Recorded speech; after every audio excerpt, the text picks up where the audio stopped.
Berlatar di ruang sidang sebuah gereja, kisah akan berfokus pada seorang pastor baru bernama Robin yang tengah diadili atas perbuatan asusila. Namun saat sang uskup yang memimpin sidang hendak akan menjatuhkan vonis hukuman, tiba-tiba keputusannya berubah 180 derajat setelah mendapat panggilan telepon dari Menteri Keuangan bernama Thomas yang tiada lain merupakan ayah dari si Robin itu sendiri. UP Punjab ऐसी जगहों पर भेजा जा सकता है। Selain telah merusak marwah pengadilan, keputusan itu pun menimbulkan keraguan warga terhadap netralitas dari sang uskup berikut jajarannya, sampai-sampai keluarga korban memberikan sebuah penilaian bahwa jubah putih yang mereka gunakan hanya untuk menutupi aib dan kesalahannya.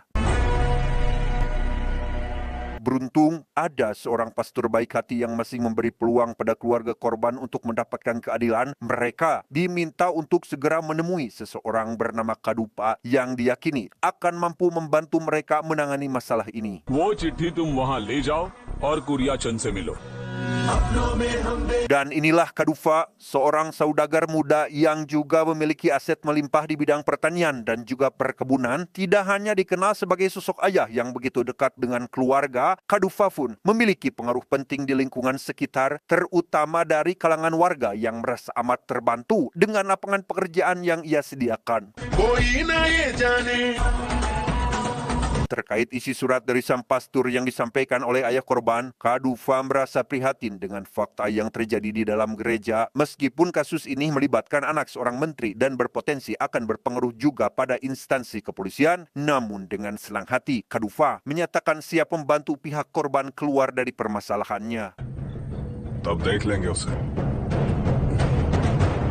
Suatu hari, tepat saat Pastor Robin memimpin para jemaat gereja melakukan acara kebaktian, ia tampak senang saat menggunakan piano wakaf dari keluarga jenderal polisi kontroversial bernama Joseph. Ini cucungiknya, tak habis pikir, Robin masih mendapat kepercayaan para jemaat, terutama dari satu keluarga yang mengizinkan anak gadisnya untuk mengikuti les piano yang telah Robin tawarkan.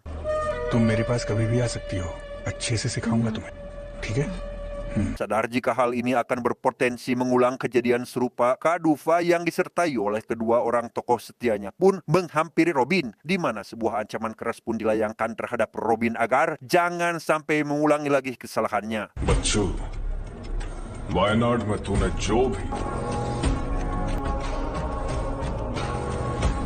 Saat menjelang acara kebaktian pada minggu depannya, ada beberapa petugas gereja yang kanyahuan sedang memindahkan pianonya ke area podium, dan hal itu sontak memancing kecurigaan Kadufa. Faktanya, Robin justru malah membawa pianonya ke dalam kamar dan mengajarkannya les di sana dengan dalih bahwa piano tersebut telah dihadiahkan atas nama dirinya.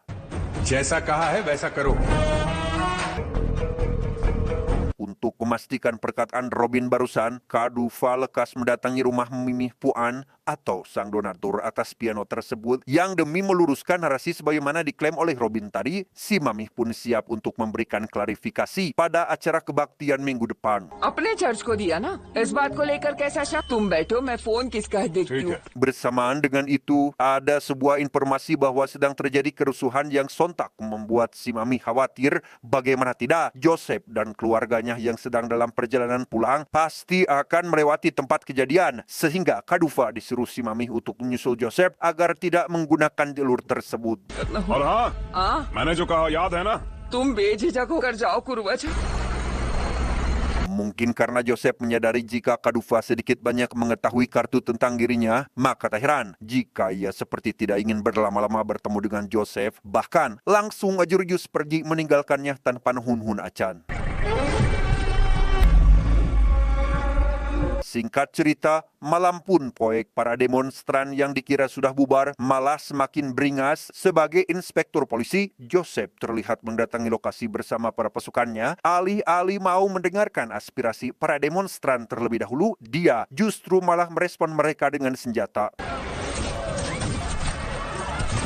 Atas hilangnya 4 nyawa pada insiden tadi malam, perdebatan di antara para petinggi kabinet pun berlangsung panas. Sebagian ada yang bicara sesuai fakta dan mendesak Joseph harus bertanggung jawab, sedangkan sebagian lagi malah berpendapat sebaliknya. Bahkan Pak Menteri Thomas sendiri pun memastikan bahwa langkah yang Joseph ambil sudah sesuai dengan prosedur yang tepat. अगर 4 लोग मारे भी गए तो इसमें कौन सी बड़ी बात है?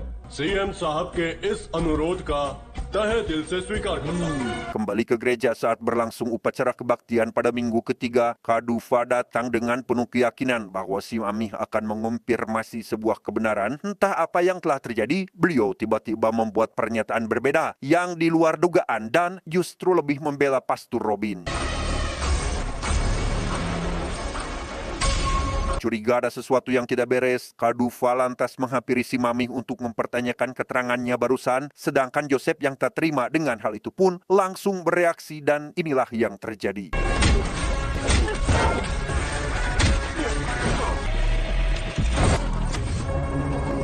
जोसेफ रुक जाइए। Hanya karena ibunya yang mendadak pingsan, Joseph terpaksa menarik lagi pistolnya dari kepala Kadufa, lalu pergi sambil mengancam bahwa suatu saat dia pasti akan membuat Kadufa menyesal seumur hidup. ये तारीख और समय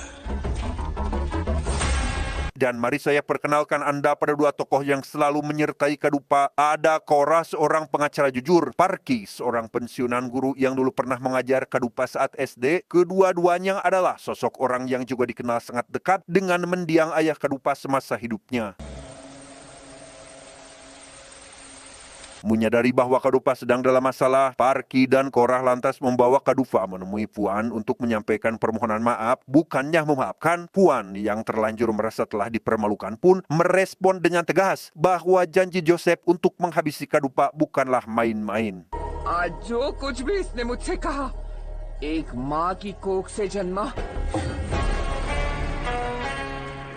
Keesokan paginya, Kadufa ditemui ketua Kapolsek setempat bernama Sulaiman membawa informasi bahwa Joseph telah memulai permainannya. Bagaimana tidak, semua petugas kepolisian yang loyal dengan Kadufa dimutasi secara massal termasuk Sulaiman itu sendiri. Namun yang menarik adalah si pengganti Sulaiman ini merupakan anak dari pensiunan polisi yang punya cerita kurang baik dengan Kadufa di masa lalu. आप चलिए, मैं खुद स्टेशन आ जाऊंगा। ठीक है।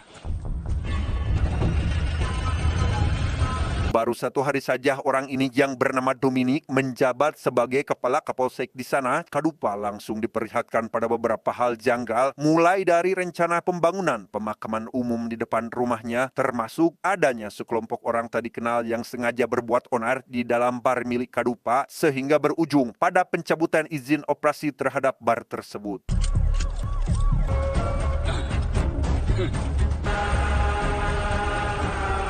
Merasa khawatir dengan keselamatan sang suami, Elsa menyarankan Kadufa agar mengajak Farki dan Korah bersamanya. Namun kali ini Kadufa memilih pergi untuk memeriksa perkebunannya tanpa disertai kehadiran mereka berdua.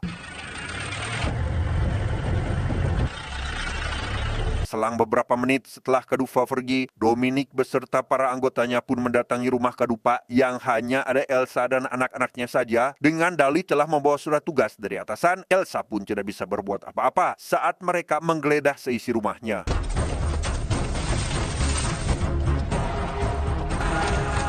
Situasi ini sontak memancing perhatian warga sekitar yang berdatangan untuk memastikan apa yang terjadi, tak terkecuali Parki dan Korah yang bahkan langsung menerobos masuk melewati barisan penjagaan kepolisian. Namun sungguh naas, Dominic tidak begitu saja membiarkan mereka berdua mengganggu rencananya dan... Di saat yang sama di tempat lain, tepat saat Kadufa sedang dalam perjalanan pulang, rupanya Dominic telah mengirimkan beberapa anak buahnya untuk mencegat Kadufa sekaligus menggeledah semua barang bawaannya.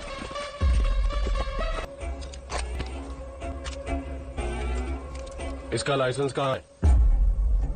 Dengan ditemukannya sepucuk pistol yang dianggap tidak memiliki lisensi resmi dari Perbakin, seorang petugas sekonyong-konyong menyatakan bahwa Kadufa ditangkap atas pelanggaran tersebut tanpa ada reaksi perlawanan sedikit pun. Kadufa mengikuti perintah untuk pindah ke dalam jeep polisi, tapi tiba-tiba...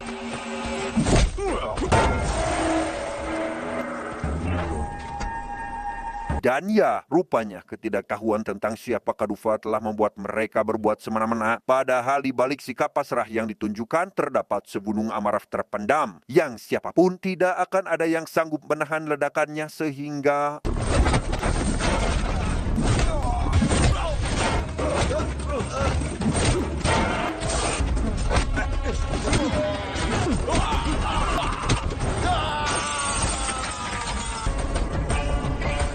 Beralih ke beberapa hari kemudian, berlokasi di sebuah lapas di mana sang kepala mendapat laporan perihal seorang napi yang sedang akan dipindahkan ke sana. Namun di saat yang hampir bersamaan, si kepala juga mendapat informasi baru terkait 3 napi berbahaya yang juga akan segera datang. Meski tahu jika ketiganya dikirim untuk mencelakai si napi tadi, si kepala akhirnya terpaksa menurutinya bukan tanpa alasan. Joseph yang notabene merupakan atasan tertinggi kepolisian ternyata berada di balik perintah tersebut. इसमें इतनी सोचने वाली क्या बात है? जोसेफ का ही साथ देते हैं। Ternyata si napi yang dimaksud tiada lain adalah Kadufa itu sendiri. Tidak cukup dengan memenjarakan dia lewat tuduhan kepemilikan senjata ilegal dan penganiayaan terhadap beberapa personel polisi. Rupanya Joseph ingin membuatnya semakin terpuruk dengan mengirimkan 3 napi bayaran yang saat itu terlihat sudah berada di dalam lapas. अरे आजा, नहलाता हूँ तुझे। सोच रहा हूँ मैं भी नहा लूं।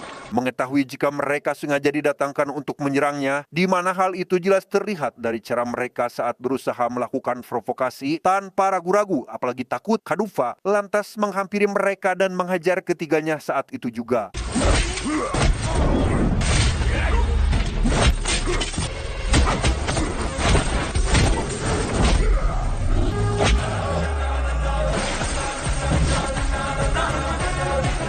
Tak dipungkiri bahwa keberanian dan ketegasan Kadufa terwaris sifat dari mendiang ayahnya sendiri, maka tak heran jika keberadaannya di lapas ini pun dijadikan sebagai sosok yang sangat berpengaruh. Tapi di lain sisi, Dominic masih belum berhenti melakukan pengerusakan terhadap aset milik Kadufa, termasuk membakar habis lahan perkebunannya. Melihat tindakan berlebihan oleh pihak kepolisian tersebut, beberapa warga yang peduli berinisiatif untuk membantu keluarga Kadufa. Mereka sepakat untuk mengumpulkan kedatangan sebagai bentuk proses dan perlawanan yang nantinya akan dikirimkan pada Kepala Menteri berharap menjadi sebuah petisi. Di dalam lapas, kita pun akan diperlihatkan pada si Joseph yang akhirnya turun tangan serta berhadapan dengan Kadufa secara langsung. Dengan harapan akan membuat mental Kadufa semakin terganggu, Joseph menyampaikan kabar buruk perihal keluarganya di rumah. Namun apapun itu, sama sekali tidak membuat Kadufa tunduk. Yang ada justru balik mengancam Joseph dengan mengutip ayat dari kitab Perjanjian Lama bahwa setiap perbuatan jahat yang dilakukan pasti akan menimbulkan efek bumerang bagi sang pelakunya itu sendiri. मैं जो कुछ भी कहना चाहता हूँ उसमें सारी बातें लिखी हैं। Setelah mendekam selama kurang lebih 2 minggu, akhirnya Kadufa mendapatkan jaminan kebebasan. Sementara di halaman rumah, tindakan konyol yang Dominic CS lakukan malah semakin menjadi-jadi. Namun seketika semuanya berubah tatkala Kadufa datang, sekaligus mengancam akan mempermalukan Dominic di hadapan umum seperti yang dialami ayahnya dahulu. उनके बारे में इसलिए पूछ रहा हूँ। Sesampainya di rumah, Kadufa lekas menengok keadaan putri sulungnya yang bernama Tessa. Menurut Elisa, Tessa mengalami tulang retak akibat terjatuh saat menuruni tangga. Namun setelah dipastikan penyebab yang sebenarnya, sejenak Kadufa pun terdiam sambil menahan amarah. Bagaimana tidak, pelakunya tiada lain adalah si Robin yang sempat akan menggadabah Elisa di kamarnya. Tak ingin menambah beban Tessa yang secara psikologis sedang terganggu, Kadufa berusaha menahan diri dan memperlihatkan suasana di dalam rumah seolah tidak terjadi apa-apa. Begitu pula dengan Elisa yang mengajak Kadufa menengok seorang warga bernama Victor yang telah dianiaya oleh Dominic atas petisi yang dibuatnya tempo hari. Please एक बार मिलकर आइए। Dan inilah Victor, seorang pemuda yang dulu sempat memusuhi Kadufa karena gagal menikahi adik iparnya. Namun setelah mendengar apa yang telah Victor lakukan demi kebaikan keluarga Kadufa, wajarlah kiranya jika Kadufa pun menjadi berempati hingga menghadiahkan sebuah alat bantu pendengaran untuk telinga Victor yang terganggu akibat penganiayaan tersebut.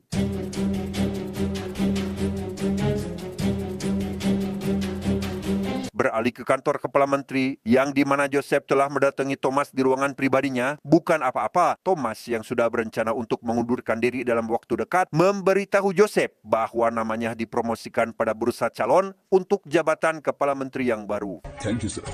Thank you so much. Mengenai hal tersebut, Kadufa memanggil kedua tokoh kepercayaannya, yakni Parki dan Korah. Mereka diperlihatkan pada sebuah program wawancara politik di televisi terkait isu mundurnya Thomas yang dinilai sangat mengejutkan. Satu hal yang tidak mereka sadari, rupanya Kadufa diam-diam telah bekerja sama dengan seorang politisi jujur yang ditumbalkan pemerintah Thomas hingga mendekam di balik jeruji besi bersama Kadufa waktu lalu. Top secret बताता हूँ, ध्यान से सुनिए।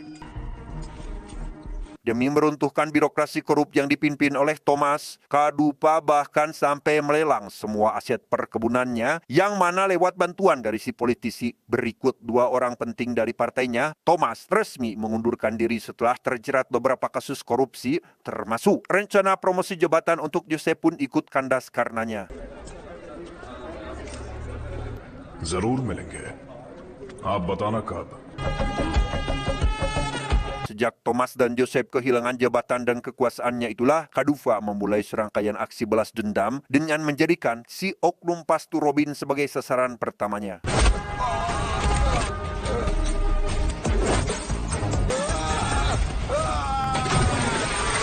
Beres menghabisi Robin dengan cara diceburkan ke dalam sumur, Kadufa lantas menuju target berikutnya, yaitu si Dominic yang nampak tengah mencari pemasukan akhir bulan dengan melakukan operasi razia ilegal, yang mana dalam hal ini, Victor mendapat hak istimewa untuk menjadi yang pertama kali menghajar si Dominic sebagai balasan atas apa yang telah diperbuat terhadapnya.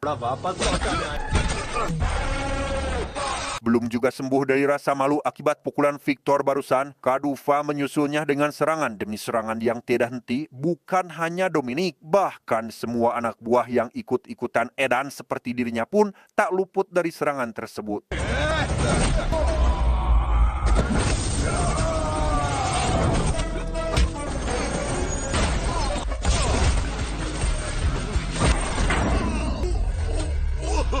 Alhasil, Dominic pun terbujur lesu dan tak berdaya sehingga Kadufa dapat dengan leluasa mencecar dia dengan kata-kata yang membuatnya kehilangan harga diri sekaligus memaksa dia untuk mengembalikan semua barang sitaannya pada saat itu juga.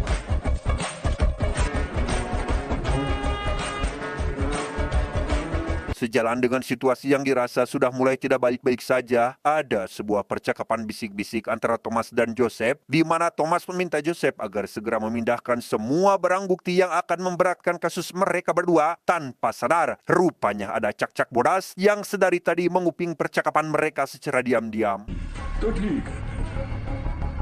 Sejenak kita tinggalkan dulu cak-cak bodas atau mata-mata. Sekarang entah barang bukti apa yang dimaksud. Yang jelas, Joseph langsung membawanya pergi tanpa menghiraukan beberapa pria yang mencoba menghadang di perjalanan. Padahal cara itu hanya membuat mereka semakin terpancing untuk melakukan aksi pengejaran.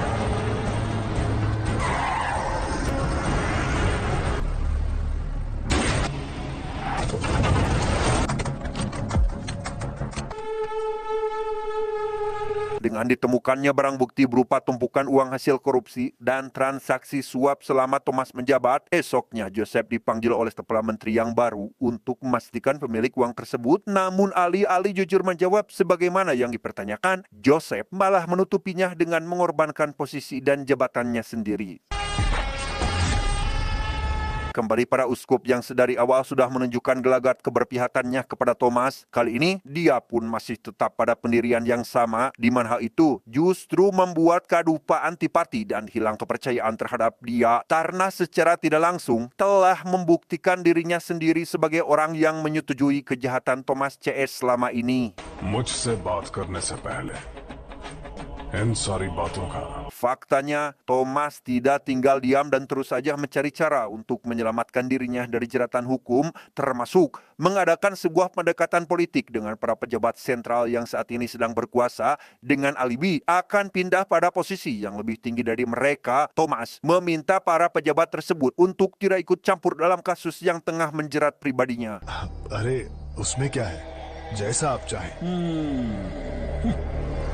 Di sisi lain, Joseph tampak sedang mendatangi sebuah lapas yang di sana terdapat seorang napi kejam, sadis, dan tidak takut mati. Lewat perantara si napi inilah, Joseph menargetkan sebuah aksi pembunuhan terhadap Kadufa pada sebuah acara pesta rakyat yang sebentar lagi akan digelar. आएंगे सर, वो सब लोग आएंगे। Saat waktunya tiba, si napi mulai menyelinap dan berpura-pura ikut menari bersama warga yang mana Kadufa pun tanpa sedang berada di sana. Begitu mendapat kesempatan, maka diambillah sebuah pisau dari balik kolornya dan... Selain si napi, rupanya Joseph juga telah menyewa beberapa preman bayaran lainnya. Namun bagi seorang Kadufa, hal itu sama sekali tidak membuatnya gentar. Apalagi menyerah sebelum berperang.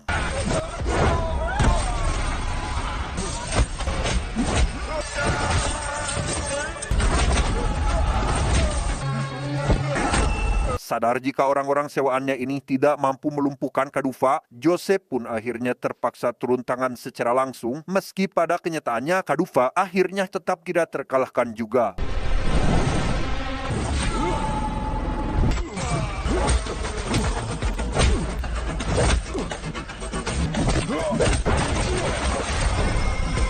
Keesokan harinya di kantor pengadilan negeri, di mana kasus Joseph yang kedapatan membawa barang bukti uang suap di dalam mobilnya pun akhirnya disidangkan. Namun apakah hakimnya loyo karena belum sarapan atau memang ada yang melototin? Intinya sangat ironis jika terdakwa kasus sebesar itu hanya mendapat vonis hukuman penjara 2 minggu saja. Atas dasar itulah Kadufa mengutus Victor untuk menyampaikan sebuah kaset pada si Kepala Menteri yang mana dengan adanya bukti video rekaman saat melakukan transaksi untuk menggulingkan Thomas waktu itu, maka si Kepala Menteri pun tidak berani macam-macam dan langsung menyeret Joseph ke dalam tahanan sesuai dengan kejahatan besar yang dia lakukan.